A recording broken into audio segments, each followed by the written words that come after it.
up under here to get these not to fall out.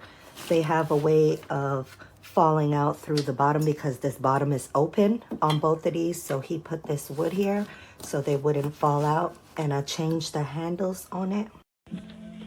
This desk is pretty good, but this is fabric and there's nothing underneath here to hold it up. So overall, it's a really good desk. You can like change the colors and